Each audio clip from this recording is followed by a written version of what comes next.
محترم ناظرین، عقیدہ سیریز کی 18ویں قسط میں آپ سب کو خوش آمدید۔ ہمارے عقیدہ سیریز کا ایک نیا حصہ یعنی اللہ تعالیٰ کے آسمانی کتابوں اور صحیفوں کے متعلق عقائد شروع ہو رہے ہیں، تو جس میں آج ہم پڑھیں گے اللہ تعالیٰ کے آسمانی کتابیں اور صحیفوں کا بیان۔ یوں تو اللہ تعالیٰ کی چھوٹی بڑی کئی کتابیں ہیں جو مختلف پیغمبروں پر نازل ہوئی۔ ان میں سے بڑی کتابوں کو کتاب اور چھوٹی کتابوں کو صحیفہ کہا جاتا ہے۔ اللہ تعالیٰ کی 4 کتابیں بہت مشہور ہیں۔ پہلی کتاب توریت ہے جو حضرت موسیٰ علیہ السلام پر نازل ہوئی۔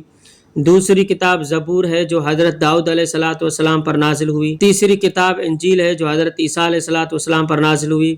چوتھی کتاب قرآن مجید ہے جو ہمارے پیارے پیغمبر حضرت محمد صلی اللہ علیہ وسلم پر نازل ہوئی۔ کتابوں کے علاوہ نازل ہونے والے صحیفوں کی صحیح تعداد معلوم نہیں ہے، البتہ کچھ صحیفے حضرت آدم علیہ السلام پر، کچھ حضرت عیسیٰ علیہ السلام پر اور کچھ صحیفے حضرت ابراہیم علیہ السلام پر نازل ہوئے۔ ان کے علاوہ بھی دوسرے صحیفے ہیں جو دیگر پیغمبروں پر نازل کیے گئے۔ تو ناظرین، مزید ایسی ویڈیوز کے لیے ہمارے یوٹیوب چینل کو سبسکرائب کیجیے، ہمارے فیس بک پیج کو فالو کیجیے، صدقہ جاریہ کی نیت سے اس کو آگے بڑھائیے۔ جزاکم اللہ خیرہ۔